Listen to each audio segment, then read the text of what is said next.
Jeg vil gerne forklare om stjernernes temperatur.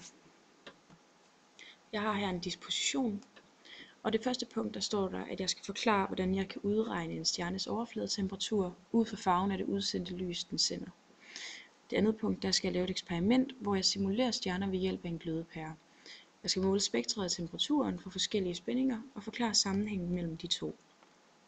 Jeg skal samtidig også forklare, hvordan mit forsøg det understøtter teorien om, at der er en sammenhæng mellem stjernernes overfladetemperatur og farven af deres udsendte lys. Jeg vil gerne starte ud med at forklare om stjernernes overfladetemperatur. Et lysende legemes farve det afhænger af temperaturen. Det kan vi genkende fra f.eks. glødende jern. Hvidglødende jern det er meget varmere end det rødglødende. Det kan vi også godt sætte i perspektiv til stjerner. De røde de er forholdsvis kølige, mens de hvide og blå de er en del varmere, som også kan ses på billedet her. Den måde, som vi kan udregne det er ved at undersøge lysets intensitet ved forskellige bølgelængder. Ved hjælp af nogle filtre, så kan man udvælge bestemte bølgelængdeområder og måle, hvor meget lys der kommer her.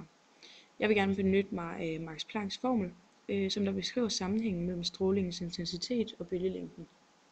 Det er også den formel, vi kan se her på pointet. Ved hjælp af den her formel, så vil jeg sætte mine resultater ind i et såkaldt Planck-kurve. Og den her kurve, den er inddelt således, at det farvede område, som vi kan se på billedet, det er der, hvor der bliver markeret det synlige lys. Til højre for det farvede område, der har vi strålingen infrarød, og til venstre, der har vi den ultraviolette. Vi skulle opstille et eksperiment, der simulerede stjerner ved hjælp af en glødepære. Vi opstillede et voltmeter, der var forbundet til en glødepære, og den her glødepære, den skulle vi så justere, ved selvfølgelig at skrue enten op eller ned for volten.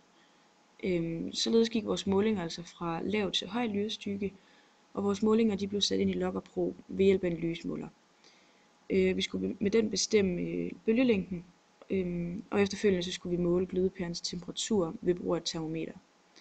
Vores lysmåler det skulle vi pege direkte ind på glødepæren, derefter så skulle vi trykke stop på computeren, når den ramte den rigtige bølgelængde.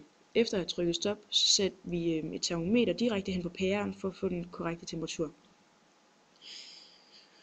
Vores teoretiske baggrundsviden gjorde, at vi forventede en hel del af eksperimentet. De ting, vi forventede, de kom så som resultater. Jo højere vi satte vores volt på, desto mindre bølgelængde fik vi, samt en højere temperatur. Vores pære startede derfor også ud med at være en rødglødende pære, men blev til sidste målinger klart hvidglødende og havde en skarp lysstyrke. Det kan vi så også godt forbinde til vores baggrundsviden, eftersom vi vidste, at hvide stjerner ville have en højere temperatur end de røde havde. Det samme gælder princippet her med glødepæren. Temperaturen den var jo selvfølgelig betydeligt højere ved den sidste måling, end den var ved den første.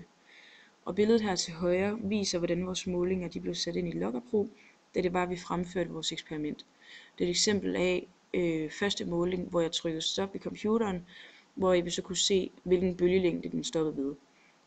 Bølgelængden den går hen ad x-aksen, og intensiteten den hopper op ad y-aksen. Ud fra vores eksperiment, der lavede jeg 6 forskellige målinger. De 6 forskellige målinger, dem satte jeg ind i et diagram i Excel-ark for at skabe et bedre syn på eksperimentet. Således kan man jo bedre se sammenhængen mellem bølgelængderne og temperaturerne. Og jo højere en bølgelængde vi har, det giver en lavere temperatur, og omvendt så giver en lav bølgelængde en højere temperatur. Det kan også godt ses på diagrammet, hvis man starter ved første måling yderst på x-aksen. Den har en høj bølgelængde, men en lav temperatur. Og anden måling har således det samme, og helt til sidste, som der så har en lav bølgelængde, men en høj temperatur.